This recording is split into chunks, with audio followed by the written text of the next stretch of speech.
পৃথিবীতে যা কিছু আছে সবই তোমার দান, মাওলা তোমার লীলা খেলা কে বোঝে তার শান। মাওলা তোমার লীলা খেলা কে বোঝে তার শান। পৃথিবীতে যা কিছু আছে সবই তোমার দান, মাওলা তোমার লীলা খেলা কে বোঝে তার শান। মাওলা তোমার লীলা খেলা কে বোঝে তার শান। তোমার দয়ায় আমরা সবাই এই দুনিয়া পেলাম, তোমার দয়ায় আমরা সবাই এই দুনিয়া পেলাম। দমে দমে দম লাগাইয়া, দমে দমে দম লাগাইয়া তোমার নামে গাইলাম। তোমার দয়ায় আমরা সবাই এই দুনিয়া পেলাম, তোমার দয়ায় আমরা সবাই এই দুনিয়া পেলাম। তোমার সৃষ্টি দেখলে মনে হয় একই রশিতে বান্ধা, যেদিকে যাই শুনি শুধু হু আল্লাহ হু আল্লাহ। কথা বলুন ঠিক না বেটে?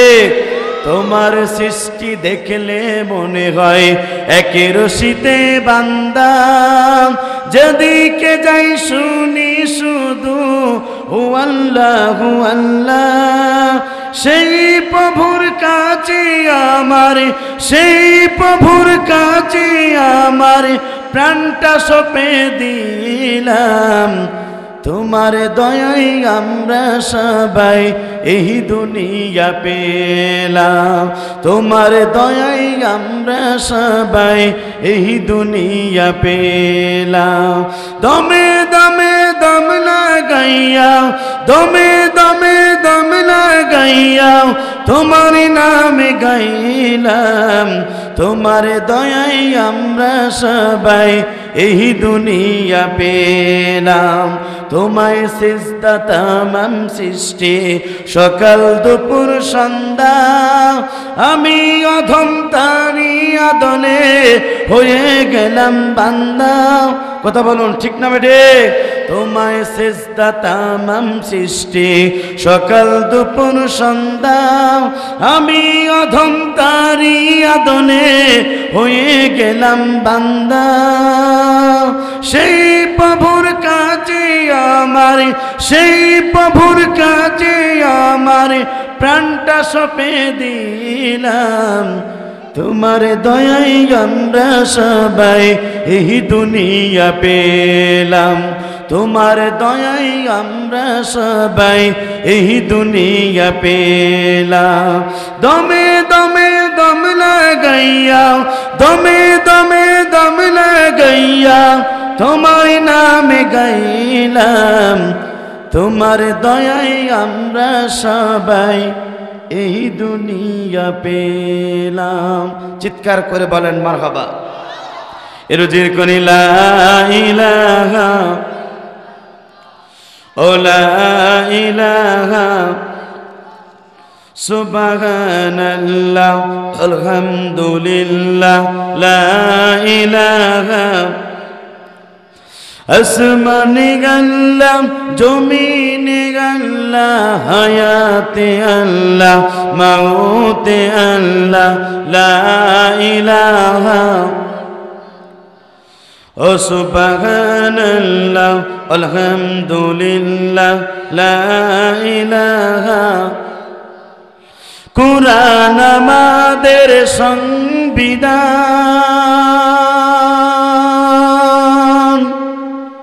ওরাও সবাই তার বিজয় নিশান। কথা বলুন ঠিক না বেঠে?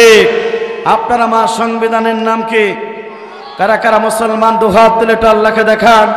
আমরা জাতিতে মুসলমান, আমাদের জীবন গ্রন্থ নামাজ আল্লাহর কোরআন, আমাদের অবস্থা আল্লাহ, আমাদের নেতা হচ্ছে নবী মুহাম্মদ রাসূলুল্লাহ সাল্লাল্লাহু আলাইহি সাল্লাম। কথা বলুন ঠিক না বেঠিক? আমাদের অবস্থা আল্লাহ, আমাদের নেতা হচ্ছে নবী মুহাম্মদ রাসূলুল্লাহ সাল্লাল্লাহু আলাইহি সাল্লাম। আর মুসলমানদের জীবন গ্রন্থ নামাজ আল্লাহর কোরআন। কথা বলুন ঠিক না বেঠিক? কিছুদিন আগে আমরা দেখতে পেরেছিলাম ফ্রান্সের সরকারের প্রধানমন্ত্রী ম্যাক্রো বিশ্ব নবীকে নিয়ে কটূক্তি করেছিল। বাংলাদেশের তৌহিদি জনতারা টেকনাফ থেকে তেতুলিয়া, রূপসা থেকে পাথুরিয়া, সুন্দরবন থেকে বান্দরবন প্রত্যেক ট্যাংসির মুসলমানেরা মাথায় কাপড়ের কাপড় বেঁধে গোটা পৃথিবীতে বিশ্ব নবীর পক্ষে স্লোগান দিয়েছিল। আমরা সেই নবীর উম্মত। কথা বলুন ঠিক না বেঠে? এখানে শেষ না ফেরে বন্ধুরা, আপনারা মানব বিশ্ব নবী আখিরি জামানার নবী, যে নবীর চেহারা দেখলে পারে এতিম সন্তানগুলো পিতা হারানোর বেদনা ফলে যেত, যে নবীর চেহারা দেখলে পারে ক্ষুধার্ত সাহাবীরা তাদের ক্ষুধা নেবার হয়ে যেত, যে নবীর চেহারা দেখলে পারে বিধবারা তাদের স্বামী হারানোর বেদনা ফলে যেত। সেই নবী যখন কালেমার দাওয়াত দিয়েছিল, ইসলামের দাওয়াত দিয়েছিল, আবু জাহেল সরকারের মিথ্যা মামলাকে দীর্ঘ 29টি মাস কারাবরণ করেছিল। কারারুদ্ধ অবস্থায় গাছের লতাপাতা পর্যন্ত চিবিয়ে চিবিয়ে খেয়েছে, বাথরুমগুলো ছাগলের নদীর মতো হয়েছে। তারপরে বিশ্বনবী আপনারা নবী কালেমার দাওয়াত থেকে 1 ইঞ্চি সরে দাঁড়ায় নাই। আমরা সেই নবীর উম্মত। কথা বলুন ঠিক না বেঠে? এখানে শেষ না প্রিয় বন্ধুরা, আপনারা মনে বিশ্ব নবী আখিরি জামানার নবী, এই জমিনে কালেমার দাওয়াত দেওয়ার কারণে ওই টাইপের দুষ্ট যুবকেরা আল্লাহ রাসূলকে টার্গেট করে বৃষ্টির মতন পাথর মেরেছিল। পাথর আঘাতপ্রাপ্ত হয়ে নবীর সমস্ত শরীর থেকে রক্ত বের হয়েছিল।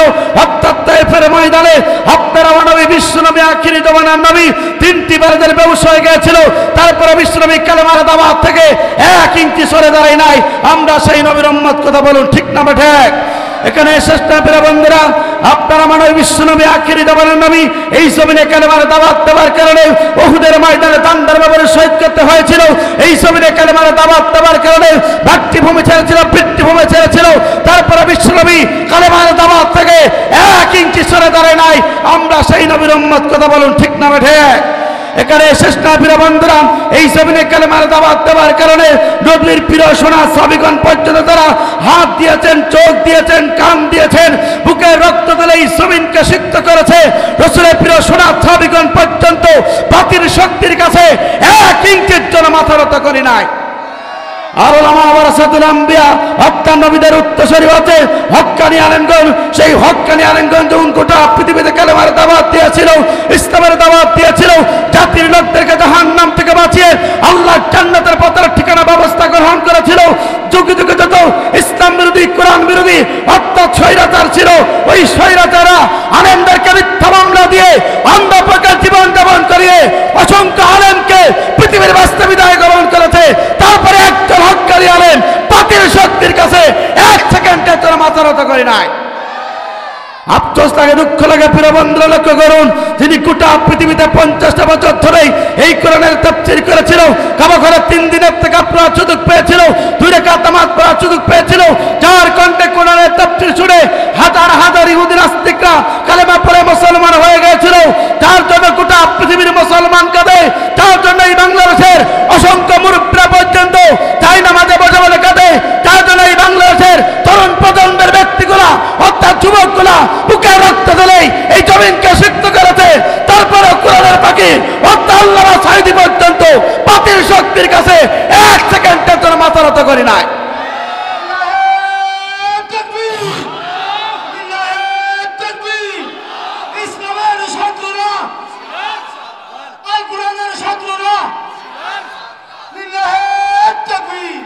সুতরাং সে বিশ্বনবীর মতন করে যদি আপনার আমার রক্ত দেওয়া লাগে, সেই বিশ্বনবীর মতন করে মিথ্যা মামলা খাওয়া লাগে, সেই বিশ্বনবীর মতন করে মাতৃভূমি ছাড়তে হয়, পিতৃভূমি ছাড়তে হয়, নবীর মতন করে যদি শরীর থেকে রক্ত ছড়ানো লাগে, নবীর প্রিয় সোনা সাহাবীদের মতন করে যদি এই জমিনে রক্ত দিতে হয়, জীবন দিতে হয়, হস্তে হস্তে ফাঁসির মঞ্চে দেওয়া লাগে।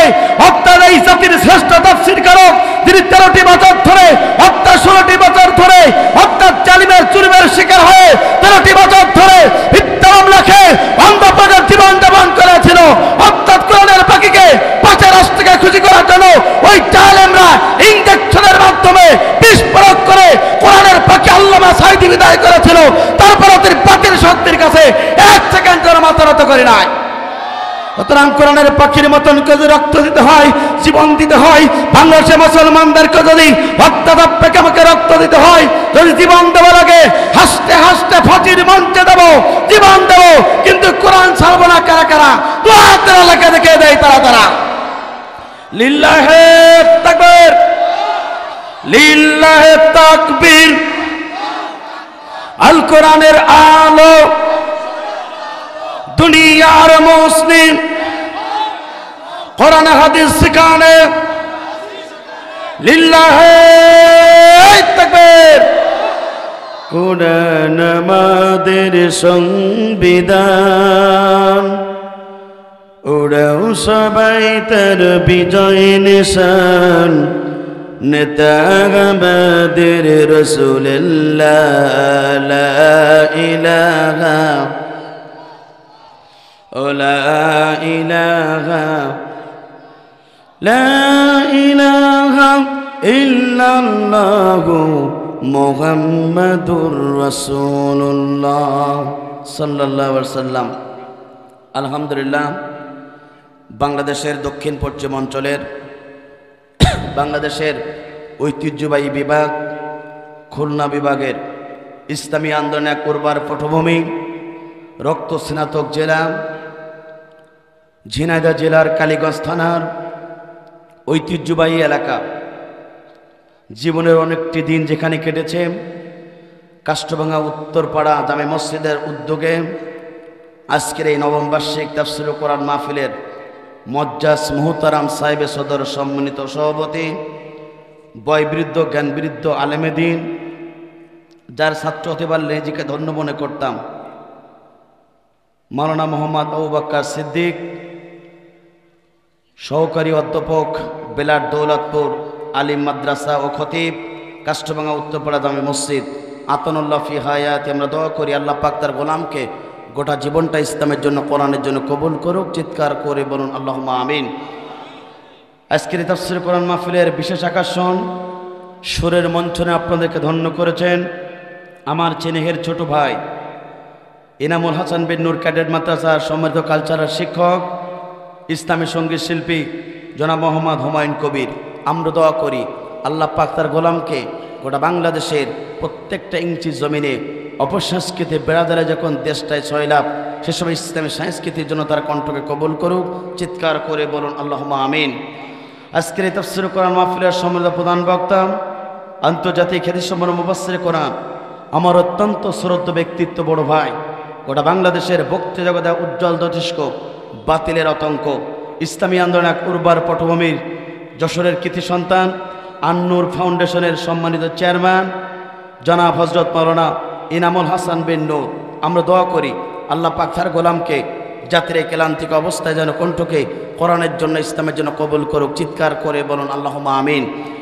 স্টেজে উপস্থিত হযরত উলামায়ে কেরাম, বিশিষ্ট ব্যক্তিবর্গ, বিশেষ করে আমার বাম পাশে বসে আছেন আমার পিতৃ সমতুল্য ব্যক্তি, কাষ্টভাঙ্গা সরকারি প্রাথমিক বিদ্যালয়ের সম্মানিত ধর্মীয় শিক্ষক জনাব মাস্টার বজলুর রহমান সহ আমার খালু এসেছেন, যাকে পিতার মতন ছোটবেলায় থেকে দেখেছি, জনাব মাসুদুর রহমান সহ স্টেজে উপস্থিত হযরত উলামায়ে কেরাম, সামনে উপস্থিত মুরব্বী কেরাম, যুবক ভাইরা, ছোট্ট ছোট বাচ্চারা, পর্দার আমার শিক্ষিতা মা বোনেরা, জাতির বিবেক সাংবাদিকবৃন্দ, বাংলাদেশ সরকারের প্রশাসন ইন্টেলিজেন্স ব্রাঞ্চের সদস্যবৃন্দ, সকলকে জানাচ্ছি হৃদয়ের আন্তরিক সালাম। আসসালামু আলাইকুম ওয়া রাহমাতুল্লাহি ওয়া বারাকাতুহু। সে মহান রবের দরবারে দিল খোলা শুকর আদায় করি, যিনি আপনাকে আমাকে রাতের ঘুমকে হারাম করে মহাগ্রন্থ আল কোরআনুল কারীমে আলোচনা শোনার জন্য আসমানের নিচে জমিনের উপর একখণ্ড জায়গায় বসে মহাগ্রন্থ আল কোরআনুল কারীমে আলোচনা শোনার জন্য যে মুনিব হাজার হাজার মানুষের ভিড় থেকে বাছাইকৃত করে আপনাকে আমাকে মনোনীত করেছেন, সে মহান রবের দরবারে দিনের অর্থাৎ জীবনের সবচেয়ে বড় শুকরটা আদায় করি। চিৎকার করে বলেন আলহামদুলিল্লাহ। আরো জোরে বলেন আলহামদুলিল্লাহ। রব্বানা লাকাল হামদ হামদান কাসীরান তাইয়্যিবান মুবারাকান ফীহি। প্রশংসা করলাম কার? জোরে বলেন প্রশংসা করলাম কার? মুসলমান কেবলমাত্র শুধুমাত্র একমাত্র আল্লাহর প্রশংসা করার দরকার আছে না নাই? আল্লাহর প্রশংসা করে আপনার আমার লস না লাভ? জোরে বলেন লস না লাভ?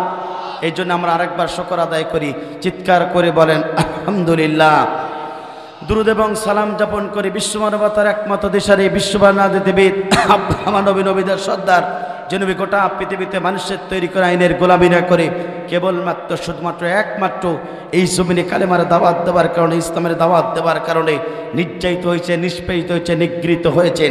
যে নবীর চেহারা দেখলে পরে তিন সন্তানগুলো পিতা হারানোর বেদনা ভুলে যেত, যে নবীর চেহারা দেখলে পরে ক্ষুধার্ত সাহাবীগণ ক্ষুধা নিবারণ হয়ে যেত, যে নবী একবার হ্যাঁ বললে হালাল হয়ে যেত, না বললে না হয়ে যেত, যে নবীর প্রতি আল্লাহ রাব্বুল আমিন নিজেই দরুদ প্রেরণ করেন, যে নবীকে আল্লাহ রাব্বুল আমিন হাবিবুল্লাহ বলেছেন, সে নবী যখন এই জমিনে কালেমার দাওয়াত দিয়েছিল, ইসলামের দাওয়াত দিয়েছিল, আল্লাহর জমিনে আল্লাহর দ্বীনের কথা বলেছিল, আবু জেহেল সরকারে মিথ্যা মামলাকে দীর্ঘ 29টি মাস কারাবরণ করেছিল, কারারুদ্ধ অবস্থায় গাছের লতাপাতা পর্যন্ত চিবিয়ে চিবিয়ে খেয়েছে, অর্থাৎ মানবতার জীবনযাপন করেছেন, কষ্ট জীবনযাপন করেছেন।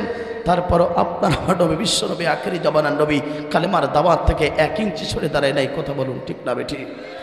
কিয়ামতের ময়দান কঠিন মুসিবতের দিন, যেদিন সূর্যগুলো মাথার উপরে চলে আসবে, জমিনগুলো তামা হয়ে যাবে, গুনাহগার ব্যক্তির জিহ্বাগুলো যখন নাবেস্তক চলে যাবে, যেদিন কাঁদতে কাঁদতে চোখের পানি ফুরিয়ে যাবে, যেদিন সন্তান পিতার পরিচয় দেবে না, পিতাও সন্তানের পরিচয় দেবে না, যেদিন স্বামী তার স্ত্রী পরিচয় দেবে না, স্ত্রীও স্বামীর পরিচয় দেবে না।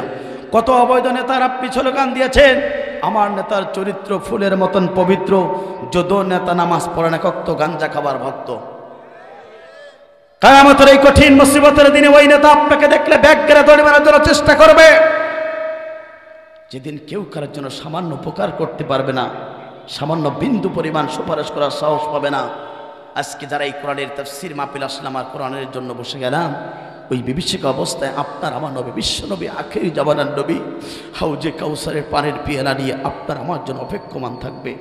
আজকের এই তাফসীর মাহফিল থেকে সেই নবীর প্রতি দুরূদ আর সালাম সাহাবী সাল্লাল্লাহু আলাইহি সাল্লাম মাগফিরাত কামনা করি সেসব ভাইদের জন্য যাদের জীবনটা ইসলামের জন্য দিয়েছেন, কোরআনের জন্য দিয়ে গোটা পৃথিবীতে যাদের নামগুলো স্বর্ণাক্ষরে লেখা হয়েছে, জান্নাতের সর্বশ্রেষ্ঠদের মর্যাদান করুক। চিৎকার করে বলুন আল্লাহুম্মা আমিন। উপস্থিতি আমরা এই কোরআনের ময়দানে এসে খুশি না বেজার? জোরে বলেন খুশি না বেজার? যদিও খুশি, আওয়াজ দেওয়া লাগবে একটু বেশি। দেশের অবস্থা করুন, বক্তা দরকার আমাদের মতন সাইজ তরুণ, কারণ আগামীর বাংলাদেশ কোরআনের বাংলাদেশ। কথা বলুন ঠিক না বেঠিক? আগামীর পার্লামেন্ট কোরআনের পার্লামেন্ট। কথা বলুন ঠিক না বেঠিক? আগামীর পৃথিবী ইসলামের পৃথিবী। কথা বলুন ঠিক না বেঠিক? আমার বন্ধুরা, কত জালিম এই সমাজে ইসলামের পক্ষের মানুষগুলোকে জুলুম করেছে, নির্যাতন করেছে, আলেমদেরকে মিথ্যা মামলা দিয়ে অন্ধ প্রকারে জীবনযাপন করিয়েছে, অসংখ্য আলেমকে মিথ্যা মামলা দিয়ে পৃথিবীর মাঝ থেকে বিদায় গ্রহণ করিয়েছে। তারপরে একজন হক্কানি আলেম বাতিল শক্তির কাছে 1 ইঞ্চির জন্য মাথা নত করি নাই। কথা বলুন ঠিক না বেঠিক? ছিল মল্লুকার, ছিল জোরদার, ছিল এলাকার বউগুলো সব তার ছিল। এমন একটা সমাজে আমার বন্ধুরা এমন একটা সমাজে আল্লাহ রাসূলকে এই পৃথিবীতে প্রেরণ করেছিলেন। আমার বন্ধুরা 40টা বছর ধরে আল্লাহ রাসূল এই পৃথিবীতে দাওয়াতি কাজ করেছিলেন। 40 বছর ধরে দাওয়াতি কাজ করার কারণে কোনো প্রকার তিনি ফল পেলেন না, উত্তর পেলেন না, সংশোধন করতে পারলেন না সমাজটাকে। আল্লাহর পক্ষ থেকে 40 বছর পরে নবীর প্রতি কোরআনটা নাজির হয়ে গেল। এই কোরআন যখন বিশ্ব নবীর প্রতি নাজির হয়ে গেল, এই কোরআন দিয়ে যখন বিশ্ব নবী দাওয়াতি কাজ করা শুরু করলেন, অন্ধকার সমাজটাকে পরিবর্তন হয়ে গেল। 40 বছর ধরে দাওয়াতি কাজ করলেন, সমাজ পরিবর্তন হলো না। 40 বছর পরে বিশ্ব নবীর প্রতি কোরআনটা নাজির হয়ে গেল। এই কোরআন দিয়ে দাওয়াতি কাজ করলেন, অটোমেটিক অন্ধকার সমাজটাকে আল্লাহ পাক পরিবর্তন করে দিলেন। কথা বলুন ঠিক না বেঠিক? আমার বন্ধুরা, তাহলে লক্ষ্য করুন, 40 বছর ধরে নবী দাওয়াতি কাজ করেছিলেন, কোনো প্রকার উত্তর পেলেন না, কোনো প্রকার ফল পেলেন না, সমাজে পরিবর্তন করতে পারলেন না। বিশ্ব নবীর প্রতি কোরআনটা নাজির হয়ে গেল, অটোমেটিক সমাজটা আলোকিত হয়ে গেল। আমার বন্ধুরা, 16টি বছর ধরে এদেশে আলেম সমাজরা তাদের কোরআনের কথা বলেছে, তাদেরকে বুঝাইছে, তাদেরকে মিথ্যা মামলা দিতে নিষেধ করেছে, তাদেরকে জুলুম নির্যাতন করতে নিষেধ করেছে। তারা শুনে নাই, ফল পেল না। আমার বন্ধুরা, তারা বিতাড়িত হয়ে গেল। এখন বর্তমান যদি এই কোরআন দিয়ে যদি সমাজটা পরিবর্তন করা যায়, অন্ধকার সময় আয়ামে আওয়ামী লীগ সরকার যা ছিল করেছিল অন্ধকার সমাজে এদেশের মানুষদেরকে ফেলাইছিল, ওটা পরিবর্তন করে যদি একটি সোনালী সমাজ তৈরি করতে হয়, এই কোরআন দরকার। এই সমাজে কোরআন দিয়ে দাওয়াতে কাজ করলে এই সমাজটা অন্ধকার দুর্বৃত্ত হয়ে যাবে। কথা বলুন ঠিক না বেঠিক? আল্লাহ রাসূল দাওয়াতে কাজ করলেন, 40 বছর পর্যন্ত কোরআন বাদে কিছুই হলো না। কোরআন নাজিল হলো, দাওয়াতি কাজ করলেন, রসুল মদিনার প্রেসিডেন্ট হলেন, অটোমেটিক শান্তি ফিরে আসলো। কথা বলুন ঠিক না বেঠিক? কোরআন ছাড়া মুসলমানদের 1 ইঞ্চি শান্তি পাবেন না। কোরআন যদি এই সমাজে বাস্তবায়ন হয়ে যায়, দেশের প্রত্যেকটা ব্যক্তি শান্তিতে থাকতে পারবে। কোরআন যদি এই সমাজে চালু হয়ে যায়, এদেশে একজন দুর্নীতিবাজ কেউ খুঁজে পাবে না। কোরআন যদি এই সমাজে প্রতিষ্ঠা হয়ে যায়, এদেশে একজন চোরকে খুঁজে পাওয়া যাবে না। কোরআন যদি এই সমাজে প্রতিষ্ঠিত হয়ে যায়, আমার বন্ধুরা, এদেশের একটা মেয়ে তার 50 টাকার জন্য নিজের সতীত্ব পর্যন্ত নষ্ট করতে পারবে না। কথা বলুন ঠিক না বেঠিক? আমার বন্ধুরা, আজকে কোরআনের সমাজ না থাকার কারণে আজকে সমাজটা আজকে অন্ধকার নিমজ্জিত হয়ে গেছে। আজকে বাচ্চারা তাদের হাতে মোবাইল নিয়ে ক্যাসিনোর ব্যবসা করে। আজকে বাচ্চারা কোরআন না থাকার কারণে আজকে বাচ্চারা জুয়া খেলায় তারা লিপ্ত হয়ে গেছে। কিন্তু আল্লাহ পাক জুয়া, ক্যাসিনো, মদ সবকিছু আল্লাহ পাক হারাম করেছে। কোরআন না থাকার কারণে, সমাজে কোরআন না থাকার কারণে আজকে মুসলমানের সন্তানগুলো মুসলমান পরিচয় দিয়ে তারা জাহান্নামের পথে চলে। আমার বন্ধুরা, এই জন্য জাহান্নাম থেকে যদি বাঁচতে হয়, ক্যাসিনোর ব্যবসা যদি বন্ধ করতে হয়, ইয়াবাকর, মদখোর, গাঁজাখোর থেকে যদি সমাজকে মুক্তি করতে হয়, কোরআন ছাড়া হবে না। এজন্যে রান্নাঘর থেকে শুরু করে পার্লামেন্ট পর্যন্ত যদি কোরআনের সমাজ যদি বাস্তবায়ন হয়ে যায়, খোদার কসম এদেশে একজন ক্যাসিনোখোর পাওয়া যাবে না। এই জন্য কোরআনের সমাজ প্রতিষ্ঠা হোক, আপনি আমি চাই কিনা? এই কাজ করেছিলেন আপনার আমার নবী, বিশ্ব নবী, আখিরি জামানার নবী। নবীর সুপারিশ পেতে চান, আপনাকে আমাকে এই সমাজে কোরআনের আন্দোলন করা লাগবে। আমরা সবাই বলি সারা জীবন নামাজ পড়ব না, মানুষের তৈরি আইন গ্রন্থ, মানুষের রচিত আইন গ্রন্থ জীবনযাপন করে মৃত্যুবরণ করব। সকলে আমার বলবে বিসমিল্লাহ ওয়ালা মিল্লাতে রসুলিল্লাহ, আল্লাহর নামে নবীর, আল্লাহর নামে রসুলের দলে ঢোকালাম। সারা জীবন তুমি দল করলে রসুলের বিপক্ষে, সারা জীবন তুমি কাজ করলে আল্লাহর বিপক্ষে, আর মৃত্যুর পরে তোমার রসুল তোমার পরিচয় দেবে না, আল্লাহ পাকও তোমাকে চিনবে না। আমার বন্ধুরা, তাহলে লক্ষ্য করুন, এই জন্য কোরআনটা আসলে এই সমাজে, আমার বন্ধুরা, যে বিষয়ের উপর আপনাদের সম্মুখে কোরআনের কথা বলতে চাই, বিষয়টা নির্ধারণ করেছি। এই সমাজে যারা 8টা কাজ যারা করতে পারবে, এই সমাজে যারা 8টা কাজ করতে পারবে, আল্লাহ পাক বলেন আমি রব্বুল আমিন তাদেরকে ভালোবাসবো। মৃত্যুর পরে আমি রব্বুল আমিন তাদের জন্য জান্নাতের ফেরদাউসের মেহমান করাবো। একবার জোরে জোরে বলুন আল্লাহু আকবার। যারা এই দুনিয়াতে 8টা গুণ অর্জন করতে পারবে, আল্লাহ পাক বলেন আমি বান্দা, আমি রব বলছি, মৃত্যুর পরে তাদেরকে ভালোবাসবো, জান্নাতে পর্যন্ত তাদের জন্য জান্নাত বরাদ্দ করব। তার 1 নম্বর হলো যারা এই দুনিয়াতে মুমিন হতে পারবে, যারা এই দুনিয়াতে প্রগতি মুসলমান হতে পারবে, যারা এই দুনিয়াতে আল্লাহকে রব রাসূলকে নেতা জীবন ব্যবস্থায় যারা আল্লাহর কোরআন মানতে পারবে, প্রগতি মুমিন যারা হতে পারবে, আল্লাহর কোরআন বলে বান্দা শুনে রাখো, ওই ব্যক্তিগুলোকে আমি রব্বুল আমিন ভালোবাসবো। মৃত্যুর পরে তাদেরকে সবচেয়ে জান্নাতের ফেরদাউসের মেহমান করাবো। একবার জোরে জোরে বলুন আল্লাহু আকবার। আমার বন্ধুরা, মুমিন যারা হবে তারাই তো কোরআনের ময়দানে বসে যায়। মুমিন যারা হবে তারা তো তাফসীর মাহফিলে বসে যায়। মুমিন ব্যক্তি যারা হবে তারা তো মসজিদের দিকে ছোটে।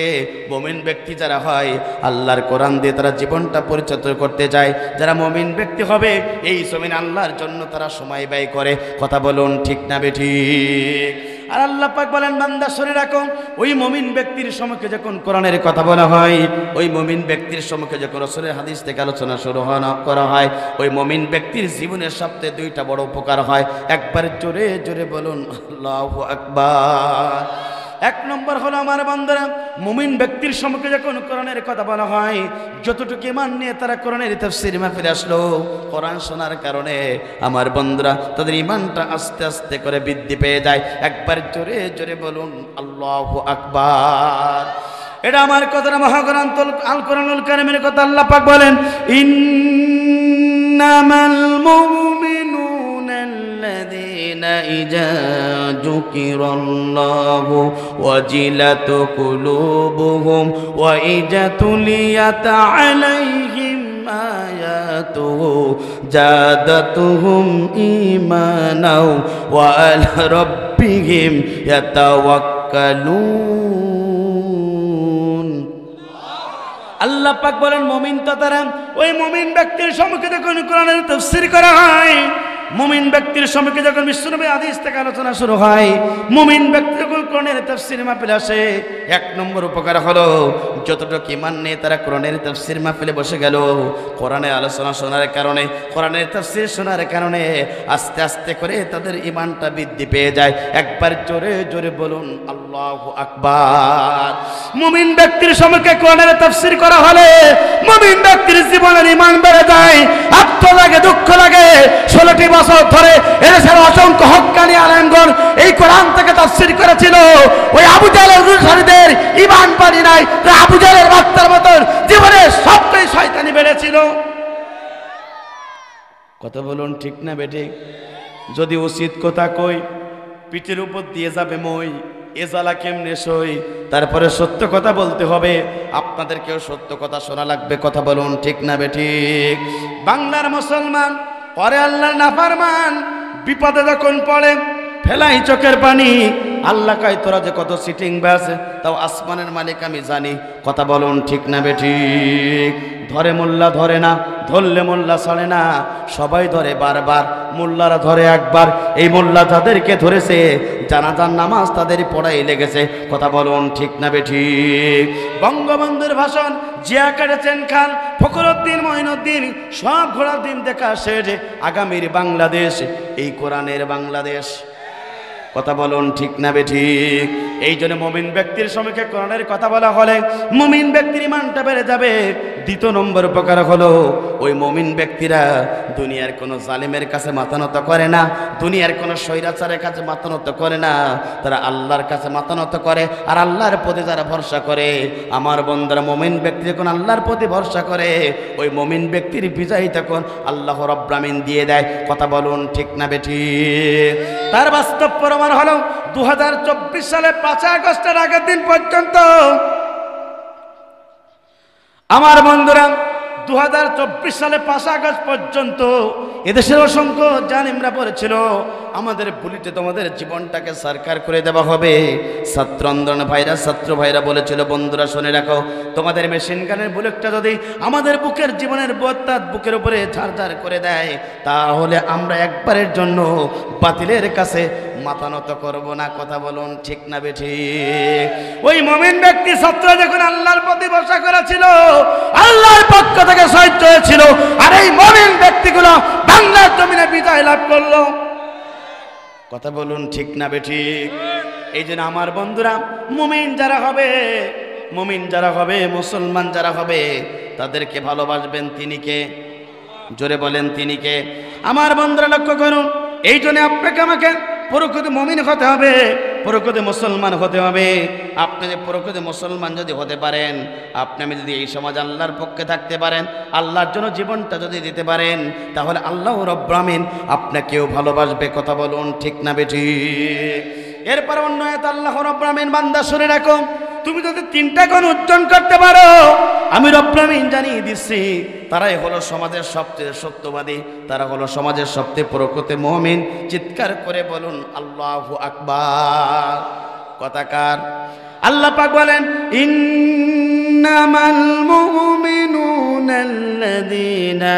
আমানু বিল্লাহি ওয়া রাসূলিহি সুম্মা লাম ইয়ারতাবু وجاهدوا بأموالهم وأنفسهم في سبيل الله أولئك هم الصادقون। আল্লাহ পাক বলেন বান্দা শুনে রাখো, যারা 3টি গুণ অর্জন করতে পারবে তারাই তো প্রকৃত সত্যবাদী, তারাই তো প্রকৃত মুমিন। তার 1 নম্বর হলো যারা আল্লাহর প্রতি ঈমান আনতে পারবে, যারা রাসূলের প্রতি ঈমান আনতে পারবে, যারা আল্লাহর প্রতি ঈমান আনবে, রাসূলের প্রতি ঈমান আনবে, ঈমান আনার পরে তারা সন্দেহ পোষণ করবে না। 1 নম্বর।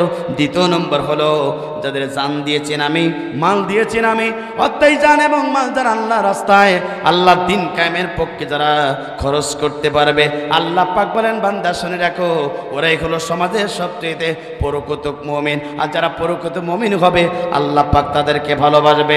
একবার জোরে জোরে বলুন আল্লাহ আল্লাহু আকবার। এই জন্য আমার বন্ধুরা, আল্লাহর সবচেয়ে নিকটতম হওয়ার দরকার আছে না নাই? জোরে বলেন আছে না নাই? আমার বন্ধুরা, দ্বিতীয় নম্বর পয়েন্ট হলো, যারা এই দুনিয়াতে আল্লাহর জীবন ব্যবস্থাকে যারা স্বেচ্ছায় মেনে নিতে পারবে, আল্লাহর জীবন ব্যবস্থাকে যারা ভালোবাসতে পারবে, এই লিল্লাহি মা ফিস সামাওয়াতি ওয়াল আরদ, আসমান এবং জমিনের একচ্ছত্র ক্ষমতার মালিক মহান রব, সে আল্লাহ পাক বলছেন, বান্দা শুনে রাখো, আমার পক্ষ থেকে কনস্টিটিউশন গিয়েছে, আমার পক্ষ থেকে সংবিধান গিয়েছে, এই সংবিধান মোতাবেক যারা জীবন করতে পারবে, অর্থাৎ আল্লাহর সংবিধান, আল্লাহর বিধানকে যারা স্বেচ্ছায় এই সমাজে মেনে নিতে পারবে, আল্লাহ পাক বলেন আমি তাদেরকে ভালোবাসবো, মৃত্যুর পর আমি রব্বুল আমিন তাদেরকে জান্নাত দিয়ে দেব। একবার জোরে জোরে বলুন আল্লাহু আকবার। আল্লাহ পাক এই জন্য আয়াতে বলেছেন, ইন্নাদ-দীনা ইনদাল্লাহিল ইসলাম, আল্লাহ তাআলার কাছে একমাত্র শুধুমাত্র কেবলমাত্র পূর্ণাঙ্গ জীবন ব্যবস্থার নাম আছে ইসলাম। একবার জোরে জোরে বলুন আল্লাহু আকবার।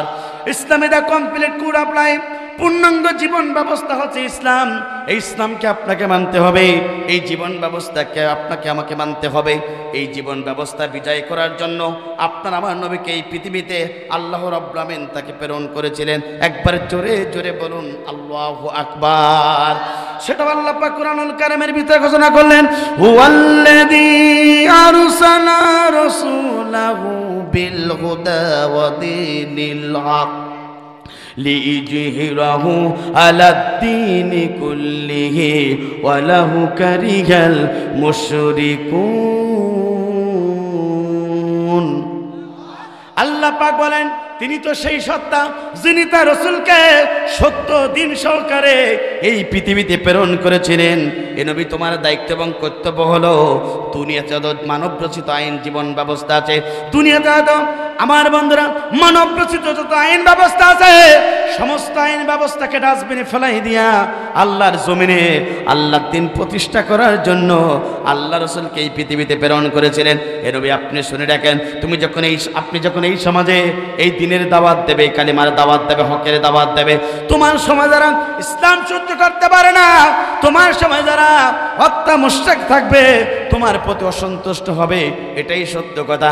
আপনার আমার নবী, বিশ্ব নবী, আখিরি জামানার নবী, তিনি যদি এই দিনের দাওয়াত দিতে গিয়ে যদি জুলুমের শিকার হয়, নির্যাতনের শিকার হয়, বিশ্ব নবীকে সাথে যদি খারাপ আচরণ করে, আপনার আমার নবী বিশ্ব নবীর সাথে যদি তারা অশালীন আচরণ করে, নবীকে যদি মিথ্যাবাদী বলে, আমি যদি এই সমাজে নবীর উম্মত হিসাবে এই সমাজে এই দিনের দাওয়াত দেই, হকের দাওয়াত দেই, এই সময় যারা মুসলমান দামদারি যারা মুনাফিকের বাচ্চা আছে, আপনাকে সহ্য করতে পারবে না, এটাই স্বাভাবিক কথা। বলুন ঠিক না বেঠিক?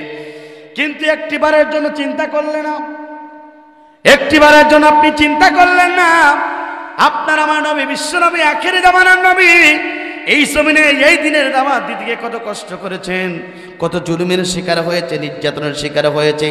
যুগে যুগে যত পয়গম্বর এসেছিল, যুগে যুগে যত নবী রাসূলদেরকে আল্লাহ পাক এই পৃথিবীতে প্রেরণ করেছিলেন, সমস্ত নবী এবং রাসূলগণ এই সমাজ আল্লাহর দিন বিজয়ের জন্য এসেছিলেন।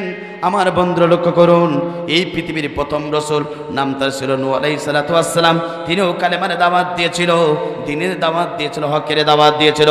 আমার বন্ধুরা, ওই সমাজের মানুষেরা নূহ আলাইহিস সালাতু ওয়াস সালামের দাওয়াতকে তারা গ্রহণ করলো না, বরঞ্চ তাকে পিটাইছে, রক্তাক্ত করেছে, জমিন ছাড়ার মতন করে অবস্থা গ্রহণ করেছে। আমার বন্ধুরা, দ্বীনের দাওয়াত গ্রহণ না করার কারণে এই পৃথিবীর প্রথম রাসূল নূহ আলাইহিস সালাতু ওয়াস সালামের জাতির লোকদেরকে আল্লাহ রাব্বুল আমিন পেলাবন দিয়ে গোটা পৃথিবীর মাঝ থেকে বিদায় গ্রহণ করিয়েছিলেন। কথা বলুন ঠিক না বেঠিক? মিল্লাতা আবিকুম ইব্রাহিম ওয়া সাম্মাকুমুল মুসলিমিন, মুসলিম জাতির পিতা ইব্রাহিম আলাইহিস সালাতু ওয়াস সালাম, তিনিও কালেমার দাওয়াত দিয়েছিলেন, তিনিও দ্বীনের দাওয়াত দিয়েছিলেন, হকের দাওয়াত দিয়েছিলেন। তার সবচেয়ে বড় শত্রু ছিল নমরুদ। আমার বন্ধুরা, এই পৃথিবীর মুসলিম জাতির পিতা ইব্রাহিম দ্বীনের দাওয়াত দিলেন, নমরুদ সহ্য করতে পারল না। নমরুদ একটা আগুনের তৈরি আয়নাঘর বানিয়েছিল, আয়নাঘরের ভিতরে ফেলিয়ে অর্থাৎ মুসলিম জাতির পিতা ইব্রাহিমকে মারার জন্য চেষ্টা করেছিল। আমার বন্ধুরা, ইব্রাহিমকে আগুনের ভিতরে ফেললো যখন, আসমান থেকে জিব্রাইল আলাইহিস সালাতু ওয়াস সালাম চলে আসলো, তখন সঙ্গে সঙ্গে জিব্রাইল বলল, ও বন্ধু ইব্রাহিম, তুমি আমার কাছে সাহায্য চাও, আমার 2টা রানা আছে, একটা মেরে দেব, সঙ্গে সঙ্গে আগুনগুলো ঠান্ডা হয়ে যাবে। মুসলিম জাতির পিতা ইব্রাহিম আলাইহিস সালাম সঙ্গে সঙ্গে জিব্রাইলকে বলেছিল, না না না, আমি তোমার কাছে সাহায্য চাইব না, আমার আল্লাহ কানা না, আমার আল্লাহ আমাকে দেখছেন। সুতরাং আমার আল্লাহ যদি এখানে আমার জীবনটা তিল তিল করে যদি আগুনতে পড়ে যদি জীবনটা শেষ হয়ে যায়, শোনো শোনো শোনো, আমার আল্লাহ যদি খুশি থাকে, আমি ইব্রাহিম আল্লাহর জন্য আমার জীবনটা পর্যন্ত দিতে উৎসর্গ করতে প্রস্তুত আছি। একবার জোরে জোরে বলুন আল্লাহু আকবার। আমার বন্ধুরা, দিনের বিরোধিতা করার কারণে নমরুদের পরিণতি এমন হয়েছিল, জোতার বাড়ি খেয়ে ন্যাংরা মশা দিয়ে গোটা পৃথিবীর মাঝ থেকে আল্লাহ পাক তাকে বিদায় গ্রহণ করিয়েছিলেন। কথা বলুন ঠিক না বেঠিক? মুসা আলাইহিস সালাম দিনের দাওয়াত দিয়েছিলেন। আমার বন্ধুরা, সঙ্গে সঙ্গে ফিরআউন সহ্য করতে পারল না। মুসার দিনের দাওয়াতকে বন্ধ করার জন্য তিনি চিন্তা করেছিল। আল্লাহ রাব্বুল আমিন সঙ্গে সঙ্গে মুসাকে হুকুম করলো, তুমি তোমার ভাই সহ চলে যাও ফিরআউনের রাজদরবারে। ফিরআউনের রাজদরবারে মুসা আলাইহিস সালাম চলে গেল এবং তার ভাই হারুন আলাইহিস সালাম চলে গেল। 2 ভাই গিয়ে অর্থাৎ ফিরআউনের রাজদরবারে ঢুকলো। সঙ্গে সঙ্গে ফিরআউনকে বলে, হে ফিরআউন, শোনো শোনো শোনো, তোমার দরবারে দিনের দাওয়াত নিয়ে এসেছি। সঙ্গে সঙ্গে ফিরআউন বলল, ও মুসা শুনে রাখো, তার অনুসারীদেরকে বলল, তোমরা আমাকে ছেড়ে দাও, আকতুল মুসা, আমি মুসাকে হত্যা করব। সঙ্গে সঙ্গে ফিরআউনের প্রশাসন বাহিনী বলেছিল, কি কারণে আপনি মুসাকে হত্যা করবেন জানতে চাই। সঙ্গে সঙ্গে ফিরআউন বলেছিল, ইন্নী আখাফু, আমার ভয় হয়, আমার টেনশন হয়, আমার অবৈধ সমাজে, আমার আইন গ্রন্থের উপরে, অর্থাৎ আমার অবৈধ চেয়ারের উপরে যদি নক করে যদি মুসার যদি জীবন ব্যবস্থা প্রতিষ্ঠা হয়ে যায়, 1 সেকেন্ডের জন্য আমি ফিরআউন এই চেয়ারে টিকে থাকতে পারবো না। কথা বলুন ঠিক না বেঠিক? আজ ফিরআউনের অনুসারীরা এটাই চিন্তা করেছিল, ওই কষ্ট ভাঙার যদি স্কুল পড়ার মাঠে যদি একবার লিল্লাহি তাকবীরের ধ্বনি যদি উচ্চারণ হয়, ওদের কলিজা কাঁপতো। ওরা চিন্তা করতো, লিল্লাহি তাকবীরের ধ্বনি যদি কষ্ট ভাঙায় প্রতিষ্ঠা হয়ে যায়, অবৈধ চেয়ার 1 সেকেন্ডের জন্য থাকবে না। ওদের চিন্তা হয়েছিল। কথা বলুন ঠিক না বেঠিক? যারা বিরোধিতা করেছিল, দিনের বিরোধিতা করেছিল, যাদের অনুমতিতে এই কালীগঞ্জের অসংখ্য ইসলামী আন্দোলন শিবিরদের ছাত্রদেরকে যারা অর্থাৎ ক্লাস 5 দেবে দুনিয়ার রাস্তা বিদায় গ্রহণ করেছিল, তার মাস সাহিত্য চেয়েছিল, একটু প্রকার করি নাই, ইতিহাস প্রমাণ করে 1 ইঞ্চি কষ্ট পাইল না। ইন্না বাশশা রাব্বিকা লাশাদীদ, লোকের ছেলের বিপদে ফেলবেন, তোমার মেয়ে তোমার রক্ত তোমার গোশত খুঁজে পাবে না। কিছু ওয়াজ হবে অ্যাঙ্গেলে, তারপর এখন বর্তমানে সোজাসুজি বলতে হবে। কথা বলুন ঠিক না বেঠিক? বড় বাহাদুরি দেখাইছিলে, ইসলামী আন্দোলনের কর্মীদেরকে কষ্ট দিয়েছিলে, হাফেজ আবুদারকে বাড়িকে তোমরা কষ্ট দিয়েছিলে, তোমরা এই বাংলার জমিনে কালীগঞ্জে ইসলামী আন্দোলনের বাড়িদেরকে ক্রস ফাঁদ দিয়ে রাস্তাঘাটে ফেলেছিলে, মায়ের তো আক্রমণ হলো, তোমার দ্বারা বাংলার জমিনে হলো না। সব ফায়সালা কোথা থেকে হয়? সুতরাং বেশি জুলুম করো না।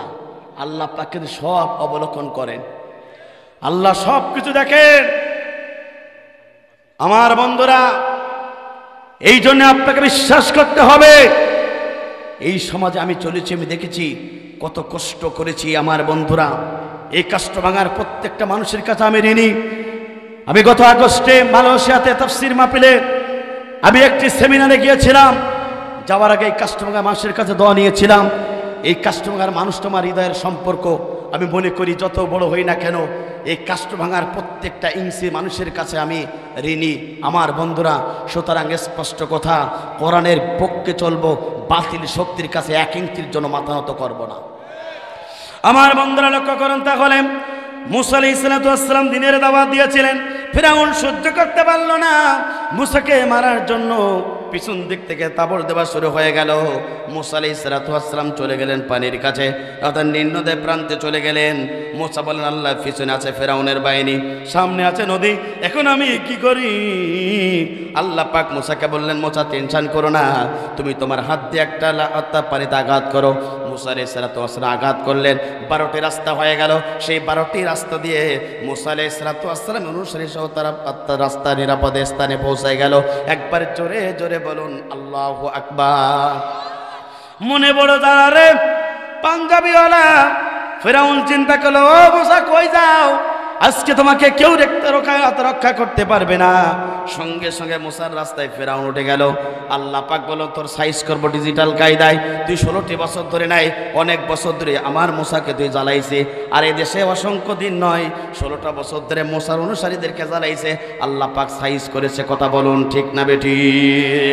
আল্লাহ পাক বলেন, ও ফেরাউন শোনো, ডিজিটাল কায়দায় সাইজ করব। ডিজিটাল তুমি বানাতে চাও, সেই ডিজিটাল কায়দায় তোমাকে সাইজ করব। আমার বন্ধুরা, মুসা আলাইহিস সালাতু ওয়াস সালাম পার হয়ে গেলেন, রাস্তার মাঝখানে ফেরাউন চলে গেল। আল্লাহ পাক বলেন, পানি তুমি একটু বাড়ি মারো। একটা বাড়ি দিল, সঙ্গে সঙ্গে রাস্তা নষ্ট হয়ে গেল। পানিতে চুপিয়ে চুপিয়ে গোটা পৃথিবীর ফেরাউনকে আল্লাহ পাক মেরেছিল। কথা বলুন ঠিক না বেটি? আমার বন্ধুরা, আজ বাংলার জমিনে সেই ফেরাউনের খালাতো বোনকে আমরা দেখেছি 16টি বছর ধরে ডিজিটাল কায়দায় আপনার আমার রক্ত চুষেছে। ডিজিটাল কায়দায় আপনার আমার টাকা ইনভেস্ট, আপনার আমার টাকাগুলো বিদেশে পাচার করেছে। ডিজিটাল কায়দা আপনাকে আমাকে সাইজ করেছে। আর আল্লাহ পাক বলেন, আমার বান্দাগুলোকে তোরা 16 বছর ধরে জুলুম নির্যাতন করলি। শোন বান্দা, তোর 1 সেকেন্ডের জন্য এই দেশে আমি রাখবো না। আমার বন্ধুরা, দুপুরের ভাত পর্যন্ত আল্লাহ পাক খাওয়ার সুযোগ করে দেই নাই। কথা বলুন ঠিক না বেটি? এই জন্য আমার বন্ধুরা, এরপর মুসা আলাইহিস সালাতু ওয়াস সালামকে বাঁচিয়ে রাখলেন, ফেরাউনকে দুনিয়ার মাঝে বিদায় গ্রহণ করালেন। আপনার আমার নবী, বিশ্ব নবী, আখিরি জামানার নবী, তিনি পর্যন্ত কালিমার দাওয়াত দিয়েছেন, ইসলামের দাওয়াত দিয়েছিলেন। আমার বন্ধুরা, কি হলো, ওই আবু জাহল উতবা সাহেবরা বিশ্ব নবীকে মারার জন্য প্ল্যান করেছিল। আমার বন্ধুরা, হঠাৎ করে বিশ্ব নবী মনটা প্রত্যন্ত পরিমাণ খারাপ, কাবার চত্বর চলে গেলেন। 2 রাকাত নামাজ পড়ার জন্য দাঁড়িয়ে গেলেন। আমার বন্ধুরা, কাবার চত্বরে একাকা নামাজে দাঁড়িয়ে গেলেন। অর্থাৎ কাবার চত্বরের পাশে আবু জাহল উতবা সাহেব 7 জন কাফের তারা প্ল্যান করতেছিল, মিটিং করতেছিল। আমাদের এই সমাজের সবচেয়ে বড় শত্রু আছে আব্দুল্লাহর বেটা মোহাম্মদ। আব্দুল্লাহর বেটা মোহাম্মদকে বিদায় গ্রহণ করাতে পারলে আমাদের সমাজে আমাদের সম্মুখে কেউ দাঁড়াতে পারবে না। এইভাবে যখন অর্থাৎ আবু জাহল প্ল্যান করে যখন বৈঠক শুরু হয়ে গেল, আবু জাহল বলল, শোনো, খুব অন্য খুঁজুক, এই সুযোগে মোহাম্মদকে বিদায় গ্রহণ করাতে হবে। মোহাম্মদকে মারতে পারবে কে? দুনিয়াতে র্যাঙ্কিং পেয়ে যাবে সে। আবু জাহল যখন ঘোষণা করলো, সঙ্গে সঙ্গে উকবা ইবনে আবি মুঈদ, একজন কাফের, হাতটা উঁচু করে বললেন, নেতাজি আপনি কর্মসূচি দিন, আমি উকবা ইবনে আবি মুঈদ মোহাম্মদের কালটাটা দুনিয়ার মাঝে বেলিয়ে দেব। সঙ্গে সঙ্গে আবু জাহল বলল, উকবা ইবনে আবি মুঈদ শুনে রাখো, মোহাম্মদকে মারতে পারলে দুনিয়াতে বড় র্যাঙ্কিং তোমাকে দেওয়া হবে। 16টি বছর ধরে আমরা দেখলাম অনেকে বড় র্যাঙ্কিং পাওয়ার জন্য নিজের ভাইকে পর্যন্ত বুকে গুলি ছড়েছে। কথা বলুন ঠিক না বেটি? আমার বন্ধুরা, উকবা ইবনে আবি মুঈদ যখন হাতটা উঁচু করলেন, আবু জাহল বলল, যাও যাও যাও, 3 দিন পূর্বে একটা উট মারা হয়েছে, উটের নাড়ি ভুড়ি পর্যন্ত রাখা হয়েছে এমন জায়গায়, সমস্ত নাড়ি ভুড়িগুলো তুমি মোহাম্মদের পিঠের উপরে চাপিয়ে দেওয়া হবে। মোহাম্মদ দুনিয়ার মাঝে বিদায় গ্রহণ করবে, চিরশত্রু দুনিয়ার মাঝে চলে যাবে, আমাদের আর শত্রু থাকবে না, ডিজিটাল কায়দায় ডেট চালাবো।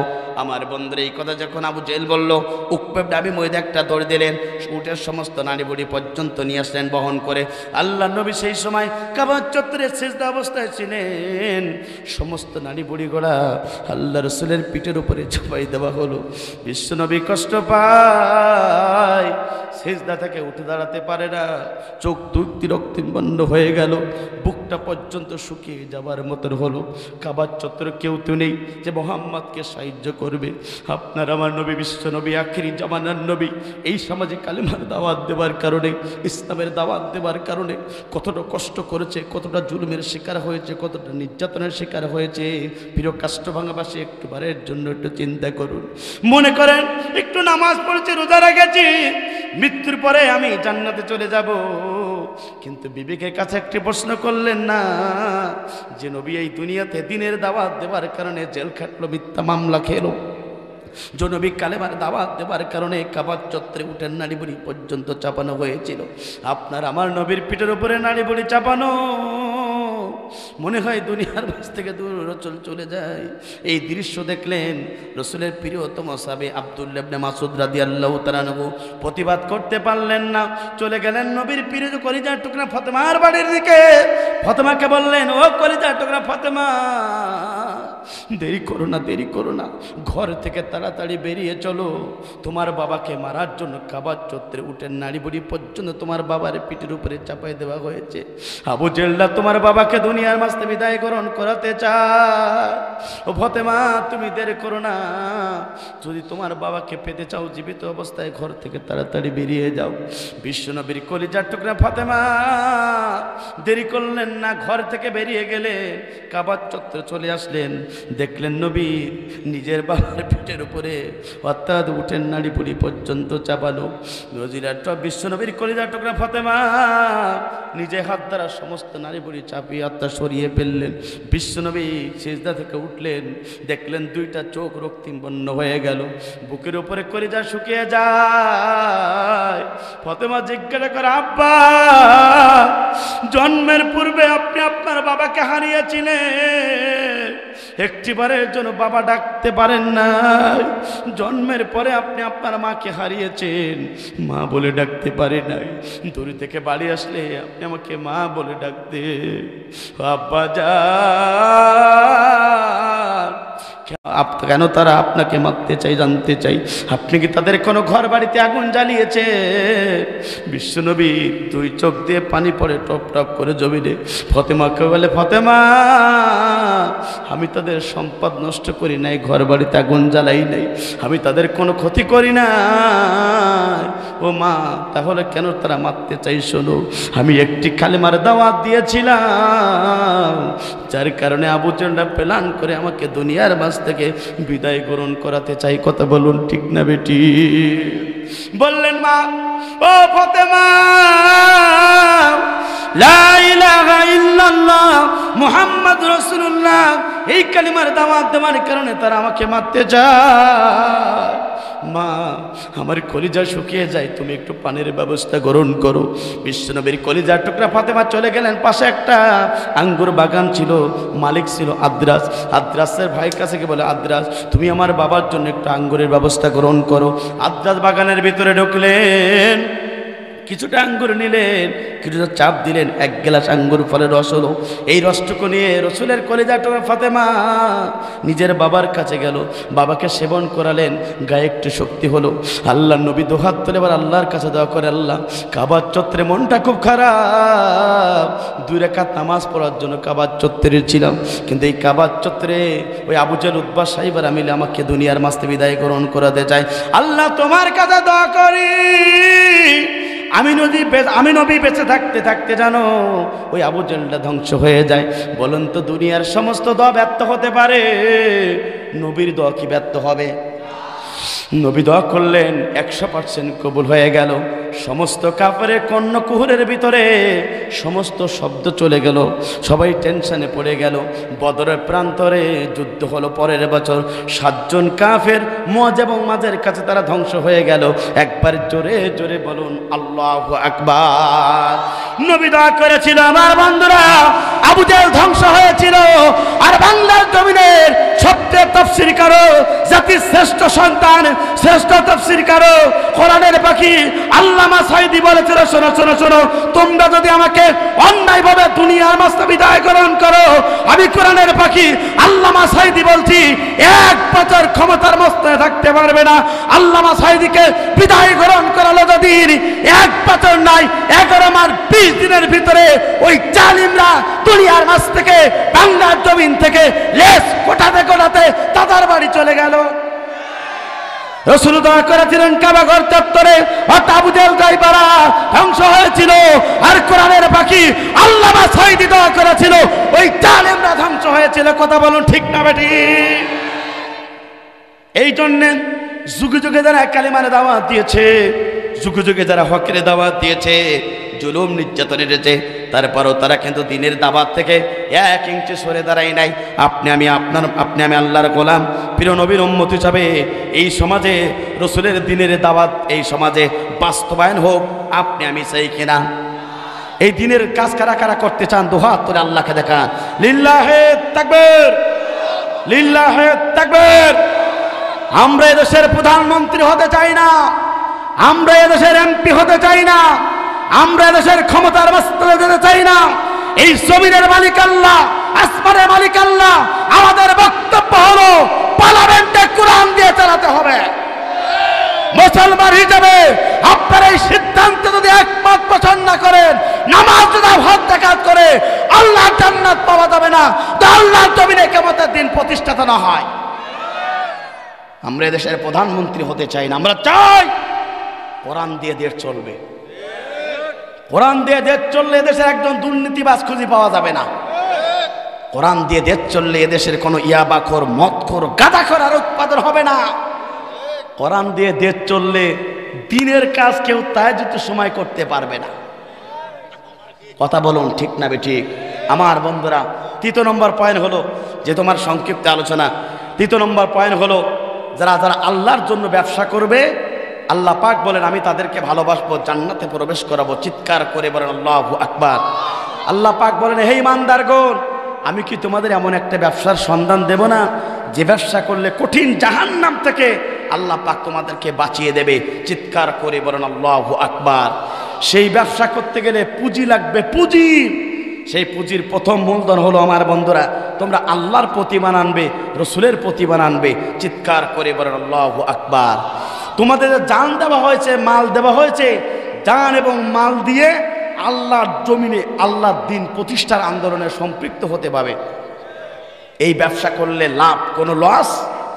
আমার বন্ধুরা, এই জন্য এই ব্যবসা আপনাকে করতে হবে, সকলকে করতে হবে। মুসলমান হিসাবে আল্লাহর প্রতিমান আনবো, রসুলের প্রতিমান আনবো, জান এবং মাল দিয়ে আল্লাহ রাস্তায় সংগ্রাম করব।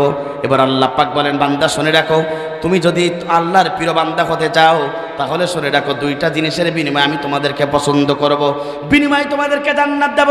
এক নম্বর হয়েছে আমি তোমাদের জান দিয়ে